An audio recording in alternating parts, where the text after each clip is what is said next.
തിരുവനന്തപുരം അന്താരാഷ്ട്ര വിമാനത്താവളത്തിന് 2.5 കിലോമീറ്റർ ദൂരത്തായി സ്ഥിതി ചെയ്യുന്ന ക്രൈസ്തവ ദൈവാലയമാണ് വെട്ടുകാട് പള്ളി മാതൃദേ ദേവൂസ് ദൈവാലയം.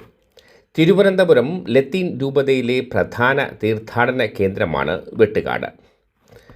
ഭാരതത്തിൻ്റെ രണ്ടാം അപ്പോസ്തലൻ എന്ന് അറിയപ്പെടുന്ന വിശുദ്ധ ഫ്രാൻസിസ് സേവ്യറിൻ്റെ പാദസ്പർശനത്താൽ അനുഗ്രഹീതമായ പുണ്യഭൂമിയാണ് വെട്ടുകാടെന്ന് വിശ്വസിക്കപ്പെടുന്നു. പോർച്ചുഗീസ് മിഷനറിമാരുടെ വരവിന് മുൻപ് തന്നെ വെട്ടുകാട്ടിൽ ഒരു ജപാലയം ഉണ്ടായിരുന്നതായും ഒരു ക്രൈസ്തവ സമൂഹം ഇവിടെ നിലനിന്നിരുന്നതായും പാരമ്പര്യ വിശ്വാസമുണ്ട്. മാദ്രെ എന്ന ഇറ്റാലിയൻ പദത്തിൻ്റെയും ദേ ദേവൂസ് എന്ന പോർച്ചുഗീസ് പദങ്ങളുടെയും സമ്മിശ്ര രൂപമായ മാതൃദേ ദേവൂസ് എന്ന നാമമാണ് ദൈവാലയത്തിന് നൽകിയിരിക്കുന്നത്. ദൈവത്തിൻ്റെ അമ്മ എന്നാണ് ഈ പദങ്ങളുടെ അർത്ഥം. കന്യകാമറിയത്തിൻ്റെ നാമത്തിലാണ് ഇവിടുത്തെ ദൈവാലയം സ്ഥാപിതമായിരിക്കുന്നത്. 1942 ക്രിസ്തു രാജൻ്റെ തിരുസ്വരൂപം ഇവിടെ സ്ഥാപിക്കുന്നത്. ഇടവകാംഗമായ റെവറൻ ഫാദർ CM ഹിലാരിയുടെ പൗരോഹിത്യ സ്വീകരണത്തിൻ്റെ ഓർമ്മയ്ക്കായി അദ്ദേഹത്തിൻ്റെ മാതാപിതാക്കളാണ് ക്രിസ്തുരാജ സ്വരൂപം ഇടവകയ്ക്ക് സമർപ്പിച്ചത്.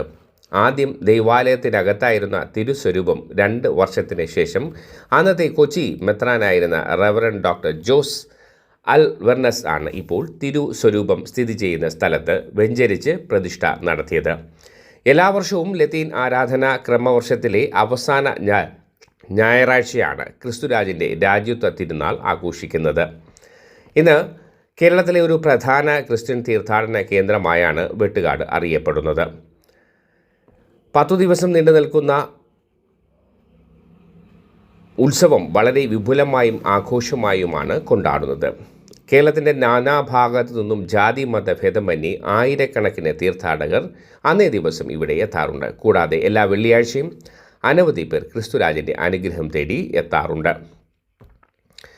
1980 അന്നത്തെ ഇടവക വികാരിയായിരുന്ന ഫാദർ സ്റ്റീഫൻ ആണ് ഇവിടെ പാദപൂജ ആരംഭിച്ചത്.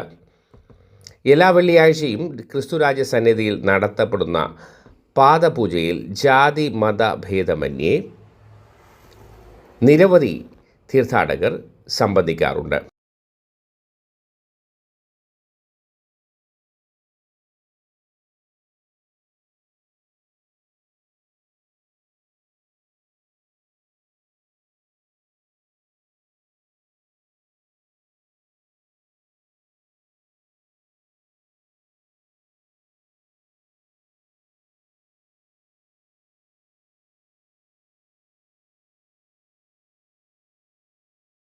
ഈ പടിക്കിട്ടിറങ്ങി താഴേക്ക് പോകുമ്പോൾ നമ്മുടെ മ്യൂസിയത്തിൻ്റെ കവാടത്തിലേക്ക് എത്തുകയാണ്.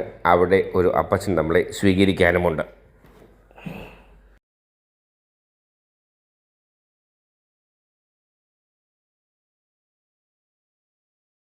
പഴയ ദൈവാലയ ഗോപുര ശില.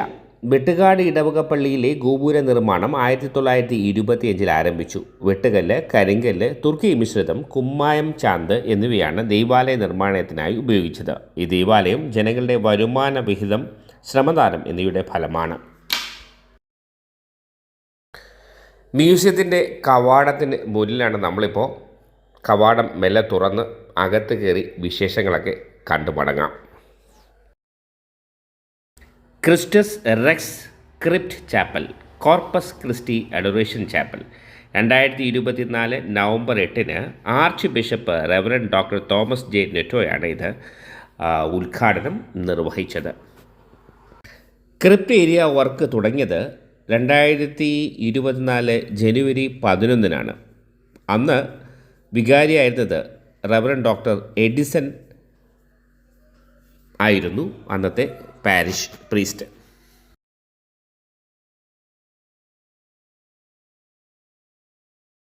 തുടക്കത്തിൽ ഇങ്ങനെ എഴുതിയിരിക്കുന്നു: ഇടുങ്ങിയ വാതിൽ ജീവനിലേക്ക് നയിക്കുന്ന വാതിൽ. ഇടുങ്ങിയതും വഴി വീതി കുറഞ്ഞതുമാണ്, അത് കണ്ടെത്തുന്നവനോ ചുരുക്കം. മത്തായിയുടെ സുവിശേഷം 7:14.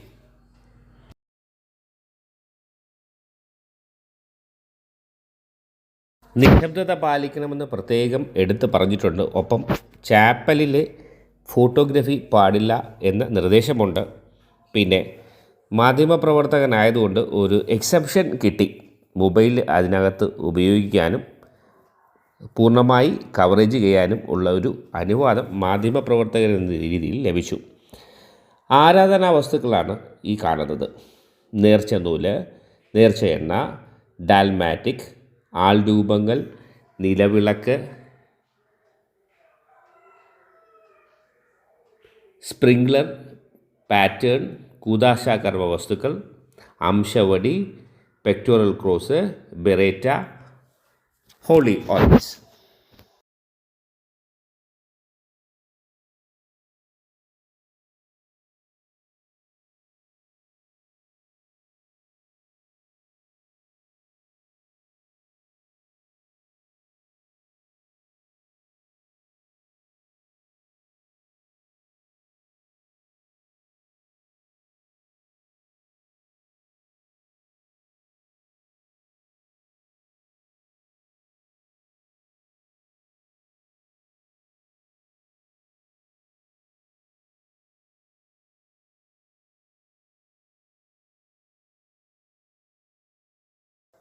ഈ കാണുന്നതാണ് അംശവടി, പെക്ടോറൽ ക്രോസ്, ബിറേറ്റ, പിന്നെ വിശുദ്ധ എണ്ണ, ഹോളി ഓയിൽസ്.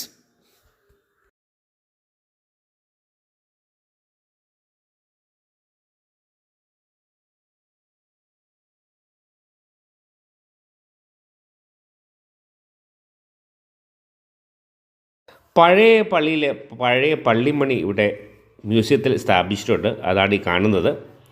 പിന്നെ പഴയ പള്ളിയിലെ തിരുശേഷിപ്പുകൾ, പഴയ പള്ളിയിലെ തിരുശേഷിപ്പുകൾ, കുരുത്തോല, ഗോപുരശിലകൾ, statue of passion of Christ, പഴയ പള്ളിയുടെ വാതിൽ, ക്രിസ്തുയേശുവിൻ്റെ ജീവിതം ചിത്രരൂപത്തിൽ ആലേഖനം ചെയ്തിരിക്കുന്നു.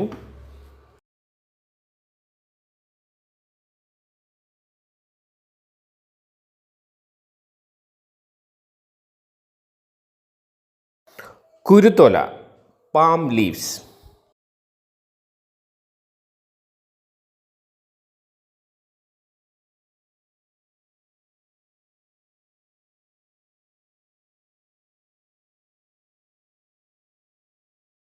A piece of old Vettukad church, പഴയ പള്ളിയിലെ തിരുശേഷിപ്പുകളാണ് ഇതൊക്കെ.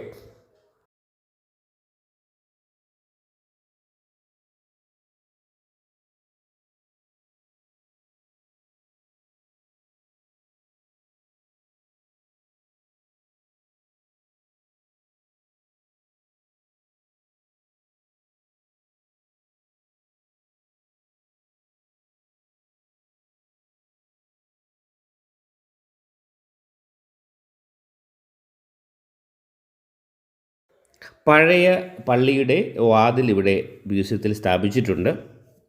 അതിൻ്റെ തൊട്ടടുത്തായി ക്രിസ്തു യേശുവിൻ്റെ ജീവിതം ചിത്രരൂപത്തിൽ ആലേഖനം ചെയ്തിരിക്കുന്നു. പിന്നെ അതിൻ്റെ ഡീറ്റെയിൽസ് ഇങ്ങനെ താഴെ എഴുതി വച്ചിട്ടുണ്ട്.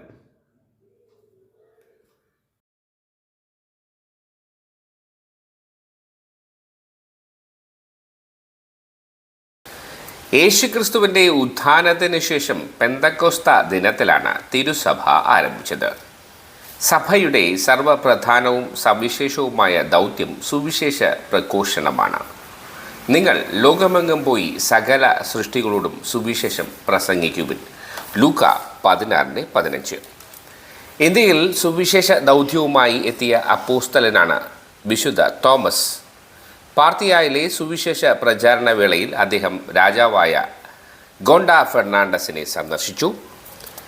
AD 50 കേരളത്തിലെ കൊടുങ്ങല്ലൂരിൽ തോമസ് അപ്പോസ്തലൻ വന്നെത്തിയെന്നാണ് അറിയപ്പെടുന്നത്. AD 72 തോമസ് തമിഴ്നാട്ടിലെ മൈലാപ്പൂരിൽ രക്തസാക്ഷിത്വം ഭരിച്ചു. സുവിശേഷമെന്ന വാക്കിൻ്റെ അർത്ഥം ശുഭവാർത്ത എന്നാണ്. യേശുക്രിസ്തുവിൻ്റെ സുവിശേഷം 4 സുവിശേഷകന്മാർ രചിച്ചു. അവർ മത്തായി, മാർക്കോസ്, ലൂക്ക, യോഹന്നാൻ എന്നിവരാണ്. വായ്മൊഴിയിൽ നിന്നും ലിഖിത രൂപത്തിലേക്ക് രചിക്കപ്പെട്ട ആദ്യ സുവിശേഷം മാർക്കോസിൻ്റേതാണ്. കത്തോലിക്ക റോമ സഭയിലെ ആദ്യ കൗൺസിൽ AD 325 നിഖ്യായിൽ സമ്മേളിച്ചു. വിശ്വാസ പ്രമാണം രൂപീകരിച്ചു. പാശ്ചാത്യ സഭാ പ്രദേശങ്ങൾ റോമ സാമ്രാജ്യത്തിൻ്റെ ഔദ്യോഗിക ഭാഷയായ ലത്തീൻ ആരാധനാ ക്രമത്തിനായി ഉപയോഗിച്ചു. വത്തിക്കാൻ സഭയുടെ ഔദ്യോഗിക കേന്ദ്രമായി. ഈ ദേവാലയം ലാറ്റിൻ റോമൻ കത്തോലിക്ക സഭയിലെ ആരാധനാ ആലയമാണ്. കൊല്ലം പ്രദേശത്തെ ക്രൈസ്തവ വിശ്വാസത്തിന് നൂറ്റാണ്ടുകളുടെ പഴക്കമുണ്ട്. പാരമ്പര്യപ്രകാരം തോമസ് അപ്പോസ്തലൻ സ്ഥാപിച്ച 7 പള്ളികളിൽ കൊല്ലത്തും മറ്റൊന്ന് തിരുവിതാംകോടുമാണ്. 1329 സ്ഥാപിതമായ കൊല്ലം രൂപത 1853 ഔദ്യോഗികമായി നിലവിൽ വന്നു. 1937 കൊല്ലം രൂപത വിഭജിച്ചാണ് തിരുവനന്തപുരം, കോട്ടാർ എന്നീ രൂപതകൾ രൂപപ്പെട്ടത്. പാദ്രെ വാദോ എന്ന വാക്കിൻ്റെ അർത്ഥം സംരക്ഷണമെന്നാണ്. പരിശുദ്ധ സിംഹാസനവും പോർച്ചുഗൽ രാജ്യവും തമ്മിൽ 1514 മുതൽ രൂപപ്പെടുത്തിയ സമുദ്ര വ്യാപന സുവിശേഷീകരണ കരാർ ആണിത്. 19-ാം നൂറ്റാണ്ടിൽ റോമ കൂരിയയിലെ വിശ്വാസ പ്രചാരക സംഘം എന്ന വിഭാഗം മിഷൻ പ്രദേശങ്ങളിലെ ആത്മീയ കാര്യങ്ങൾ നേരിട്ട് നിർവഹിക്കുകയും അവയെ പോർച്ചുഗലിൻ്റെ നിയന്ത്രണത്തിൽ നിന്നും ഒഴിവാക്കുകയും ചെയ്തു. തിരുവനന്തപുരം രൂപതയിലെ മിക്ക തീരപ്രദേശങ്ങളും പാദ്രോവാദോയിലും ഉൾപ്രദേശങ്ങൾ പ്രോപ്പഗാൻഡയിലും ആയിരുന്നു. 1506 ഏപ്രിൽ 7 സ്പെയിനിൽ ജനിച്ച ഫ്രാൻസിസ് സേവിയർ യേശു സമൂഹത്തിലെ സൊസൈറ്റി ഓഫ് ജീസസ് പ്രധാന അംഗമായിരുന്നു. 1542 അദ്ദേഹം ഇന്ത്യയിലെ ഗോവയിൽ എത്തി. 1544 വിജയനഗര സാമ്രാജ്യത്തിലെ സേന തിരുവിതാംകൂറിനെ ആക്രമിച്ചപ്പോൾ ഫ്രാൻസിസ് സേവിയറിൻ്റെ ഇടപെടലോടെ പോർച്ചുഗീസ് സഹായം തിരുവിതാംകൂറിന് വാഗ്ദാനം ചെയ്തു. യുദ്ധത്തിൽ വിജയം നേടി. തുടർന്ന് ഫ്രാൻസിസ് സേവിയർ തിരുവിതാംകൂറിലെ ഈ തീരപ്രദേശങ്ങളിൽ കത്തോലിക്ക വിശ്വാസം പ്രഘോഷിച്ചു. അനേകർക്ക് ജ്ഞാനസ്നാനം നൽകി. 1599 ലത്തീൻ മെത്രാനായ അലക്സിസ് ദെ മെനസിൻ്റെ നേതൃത്വത്തിൽ നടന്ന ഉദയംപേരൂർ സുന്നഹദോസ് നെസ്തോറിയൻ പാഷാണ്ഡതയിൽ നിന്നും മലബാർ വിശ്വാസികളെ സംരക്ഷിച്ചു. 1653 കൂനൻ കുരിശ് സത്യപ്രകാരം മലബാർ ക്രിസ്ത്യാനികൾ പഴയ കൂർ, പുതിയ കൂർ എന്നിവയായി വിഭജിക്കപ്പെട്ടു. പഴയ കൂറ്റുകാരിൽ നിന്ന് സീറോ മലബാർ 1663, പുതിയ കൂറ്റുകാരിൽ നിന്ന് സീറോ മലങ്കര 1930 എന്നീ കത്തോലിക്ക വിഭാഗങ്ങൾ രൂപപ്പെട്ടു. തിരുവനന്തപുരം രൂപത 1937 ജൂലൈ 1 പയസ് 11 പാപ്പായുടെ ഇൻ ഒറ മലബാറിക്ക എന്ന തിരുവെഴുത്തു വഴി നിലവിൽ വന്നു. 1996 ജൂൺ 14 ഈ രൂപത വിഭജിച്ച് നെയ്യാറ്റിൻകര രൂപത രൂപപ്പെട്ടു. 2004 ജൂൺ 3 തിരുവനന്തപുരം രൂപത അതിരൂപത പദവിയിലേക്ക് ഉയർത്തപ്പെട്ടു. തിരുവനന്തപുരം അതിരൂപത പ്രോവിൻസിൽ കൊല്ലം, പുനലൂർ, ആലപ്പുഴ, നെയ്യാറ്റിൻകര എന്നീ രൂപതകൾ ഉൾപ്പെടെ 5 രൂപത നിലവിൽ ഉണ്ട്. നിങ്ങൾ ദൈവത്തിൻ്റെ ആലയങ്ങളാണ്. 1 കൊറിന്തർ 3:16. സജീവ ശിലകളായ മനുഷ്യൻ പണിത ആലയമാണ് തിരുസഭ. ഇതിൻ്റെ പ്രതിഫലനമായി വെട്ടുകാടിൽ ഗോതിക് രൂപ മാതൃകയിലെ പഴയ ദൈവാലയത്തിന് 1699 പണി ആരംഭിച്ചു. തുടർന്ന് അതിൻ്റെ 2ാം ഘട്ടം പണികൾ 1919 ലൂസിനോ അച്ഛൻ്റെ കാലത്ത് നടന്നു. വെട്ടുകാടിലെ ക്രിസ്തുരാജ തിരുസ്വരൂപം റോമിൽ നിന്ന് ലഭിച്ച ചിത്രത്തിൻ്റെ മാതൃകയിലാണ് രൂപപ്പെടുത്തിയത്. 1940 വെട്ടുകാട് നിന്നുള്ള പ്രഥമ വൈദികനായ ഫാദർ ഹില്ലാരിയുടെ പൗരോഹിത്യ സ്വീകരണത്തോടനുബന്ധിച്ച് അദ്ദേഹത്തിൻ്റെ മാതാപിതാക്കൾ സംഭാവന നൽകിയതാണ് ഈ തിരുസ്വരൂപം. സർവ്വലോക രാജാവായ ക്രിസ്തുരാജൻ സകലർക്കും അനുഗ്രഹം ചൊരിഞ്ഞുകൊണ്ട് ഇവിടെ വാഴുന്നു. ഇടവകയ്ക്കും കുടുംബത്തിനും സമൂഹത്തിനും വേണ്ടി സ്വയം അർപ്പിച്ച അനേകം അൽമായർ വെട്ടുകാടിൽ ഉണ്ട്. അവരുടെ സംഭാവനകളാണ് വെട്ടുകാട് ഇടവകയുടെ ഈ ദൈവാലയവും. കടലിൽ മരണപ്പെട്ടവർ, സ്വാതന്ത്ര്യ സമര സേനാനികൾ, വിമോചന സമരത്തിൽ മൃത്യുവരിച്ചവർ, ധീര ജവാന്മാർ എന്നിവരെ സ്മരിക്കുന്നു. കലാകായിക രംഗങ്ങളിൽ മികച്ച നേട്ടങ്ങൾ കൈവരിച്ചവർ, നാട്ടിലും വിദേശത്തുമുള്ള വിവിധ മേഖലകളിൽ പ്രാഗൽഭ്യം തെളിയിച്ചവർ, ഇടവകയ്ക്കും സമൂഹത്തിനും സേവനം നൽകുന്നവർ, ഉത്തമ കത്തോലിക്കർ എന്നീ അൽമാരുടെ സംഭാവനകളെ സഭ ആദരിക്കുന്നു. മുൻ ഇടവക വികാരിയായ ജി. സ്റ്റീഫൻ അച്ഛൻ രചിച്ച ക്രിസ്തുരാജ പാദപൂജ എല്ലാ വെള്ളിയാഴ്ചയും വെട്ടുകാടിൽ പ്രാർത്ഥിക്കുന്നു. ക്രിസ്തുവിനോട് വ്യക്തിപരമായി പ്രാർത്ഥിക്കുന്ന അനുഭവമാണ് ഭക്തി. ദയാകടലായ ക്രിസ്തുവിൻ്റെ തീരത്ത് നിൽക്കുമ്പോൾ മനസ്സുകൾക്ക് ആശ്വാസം ലഭിക്കുന്നു. പയസ് 11 പാപ്പ 1925 ക്വാസ് പ്രിമാസ് എന്ന തൻ്റെ ചാക്രിക ലേഖനത്തിലൂടെ ക്രിസ്തു രാജ്യത്വ തിരുനാൾ ലോകം മുഴുവൻ ആഘോഷിക്കണമെന്ന് അറിയിച്ചു. കത്തോലിക്ക സഭയിലെ പരമ അധ്യക്ഷനെ അനുസരിച്ച് ക്രിസ്തു രാജ്യ തിരുസ്വരൂപം വെട്ടുകാടിൽ സ്ഥാപിച്ച നാൾ മുതൽ ഇവിടെ ഈ തിരുനാൾ ആഘോഷിച്ചു വരുന്നു. നാനാജാതി മതസ്ഥർ വെട്ടുകാട് ക്രിസ്തുരാജപാദത്തിൽ അനുദിനം വന്നണയുന്നു. വിശ്വാസത്തോടുള്ള ഹൃദയം തുറന്ന പ്രാർത്ഥനകൾക്ക് ക്രിസ്തുരാജൻ കരുണ ചൊരിഞ്ഞ് അനുഗ്രഹങ്ങൾ നൽകുന്നു. ക്രിസ്തുവിൻ്റെ അമ്മയുടെ മാതൃ ദേവൂസ് നാമത്തിലുള്ള ഈ ദൈവാലയത്തിൽ പ്രാർത്ഥിക്കുവാൻ, ആത്മീയ അനുഗ്രഹം നേടുവാനും ഏവരെയും സ്വാഗതം ചെയ്യുന്നു. വിശുദ്ധർ ക്രിസ്തുനാഥൽ ഐക്യപ്പെട്ട് ജീവിതം നയിച്ചവരാണ്. ഈ ലോകത്തിലായിരിക്കുമ്പോഴും സ്വർഗം ലക്ഷ്യമാക്കി യാത്ര ചെയ്ത ഇവർ നമുക്ക് മാതൃകയാണ്. വിശുദ്ധ സഭയുടെ തിരുശേഷിപ്പുകൾ വിശുദ്ധിയിലേക്ക് പ്രചോദനം നൽകുന്നു. വിശുദ്ധരുടെ തിരുശേഷിപ്പുകൾ വിശുദ്ധിയിലേക്ക് പ്രചോദനം നൽകുന്നു. ക്രിസ്തുരാജ സന്നിധിയിൽ വന്നെത്തുന്ന എല്ലാ ഭക്തരെയും ഉൾക്കൊള്ളാൻ തക്കവിധം ദൈവാലയ പുനരുദ്ധാരണ പ്രവർത്തനങ്ങൾ 2009 ആരംഭിച്ചു. റോമ, Greek, Gothic, Byzantine, baroque, Kerala സമ്മിശ്ര വാസ്തുവിദ്യയിൽ നിർമ്മിച്ചതാണ് ഈ ദൈവാലയം. 2009 ജനുവരി 30 രൂപത അധ്യക്ഷൻ സൂസപ്പാക്യം മെത്രാപ്പൊലിത്ത ഈ ദൈവാലയം ആശീർവദിച്ചു.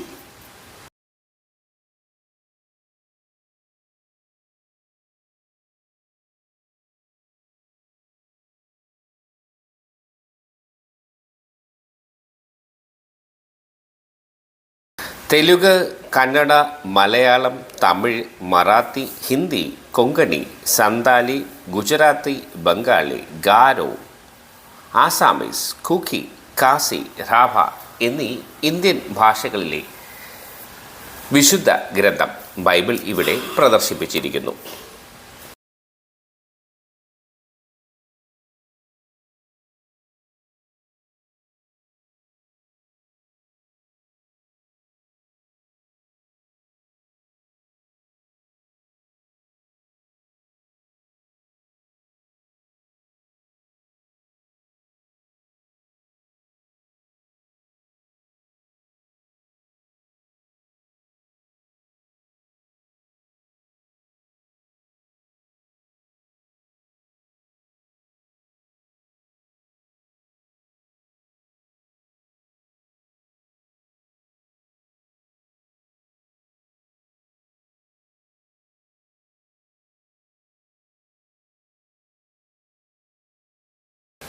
അവർ ലേഡി ഓഫ് ലൂർദിലെ ഗ്രോട്ടോ ആണത്.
വെട്ടുകാട് ഇടവക ദൈവാലയത്തിലെ പാതുകാവലിൻ്റെ ആദ്യ സ്വരൂപം.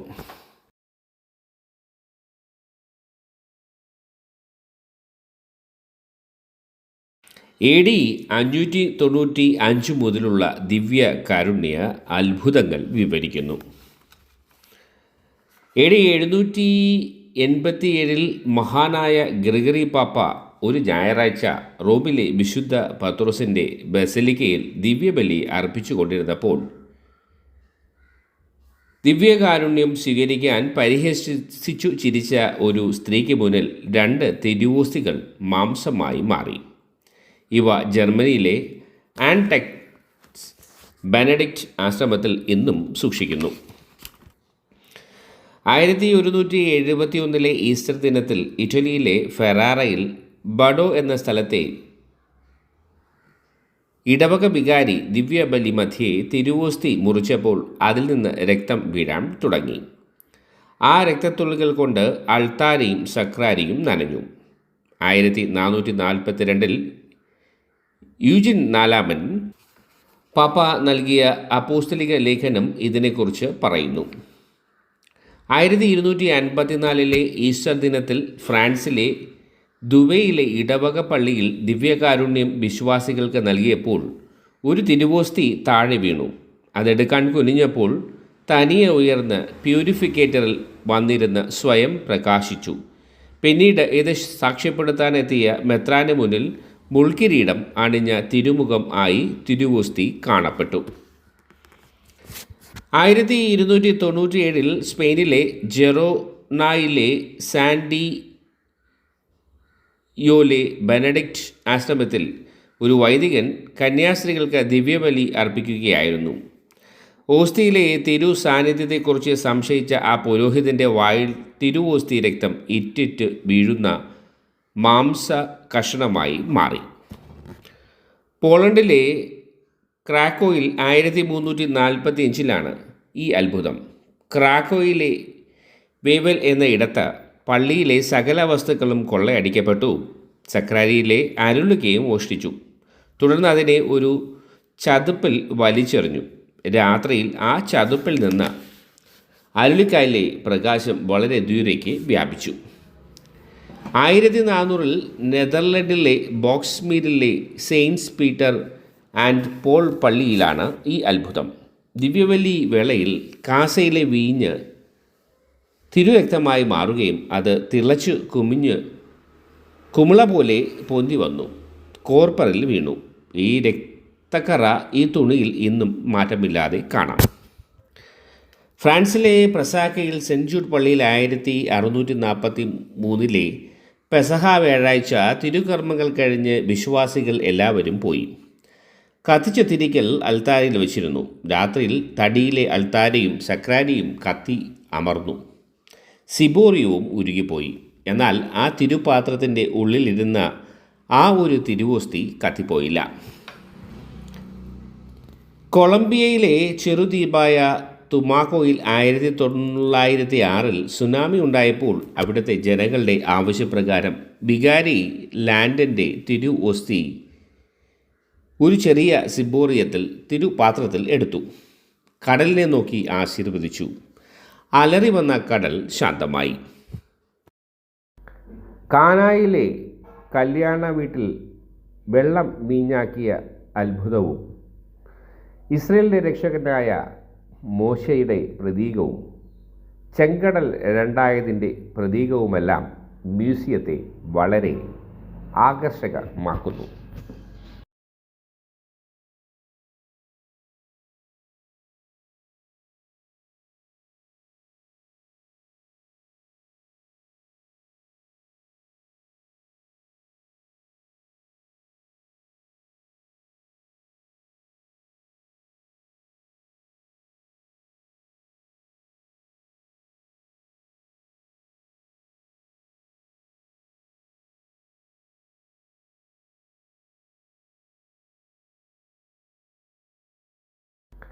കാനായിലെ കല്യാണ വീട്ടിൽ വെള്ളം വീഞ്ഞാക്കിയ അത്ഭുതവും ഇസ്രയേലിൻ്റെ രക്ഷകനായ മോശയുടെ പ്രതീകവും ചെങ്കടൽ രണ്ടായതിൻ്റെ പ്രതീകവുമെല്ലാം മ്യൂസിയത്തെ വളരെ ആകർഷകമാക്കുന്നു.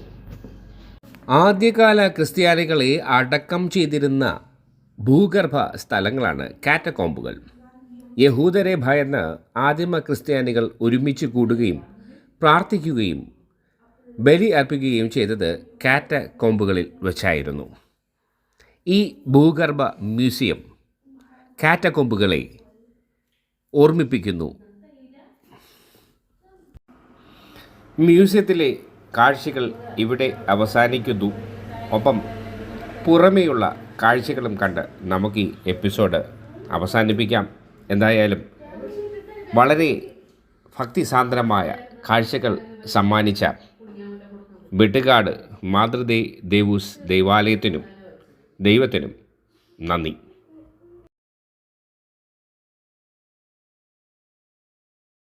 അവരുടെ പേരെന്താണ്? എൻ്റെ ഒരു ജോസഫ് പാസ്കൽ. ഇവിടെ എത്ര കാലമായി പള്ളിയിൽ? ഞാനിവിടെ 16 വർഷമായി. 16 വർഷമായിട്ട് പള്ളിയിൽ സേവനം ചെയ്യുന്നു അല്ലേ? അതെ, 16 വർഷം. ശരി, ദൈവാനുഗ്രഹിക്കട്ടെ.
അപ്പോൾ 14-ാം തീയതിയാണ് 14 മുതൽ 23-ാം തീയതി. അപ്പം ഒരുക്കങ്ങൾ തുടങ്ങിയിട്ടുണ്ട്.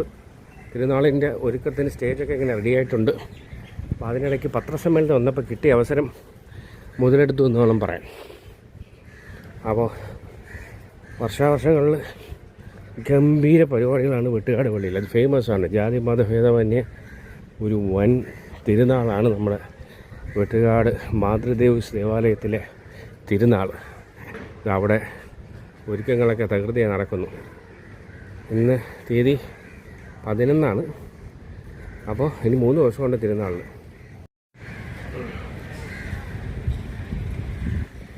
പള്ളിയുടെ പണ്ടേ ഒരു സ്നേഹമുണ്ടല്ലോ. അടിപൊളി.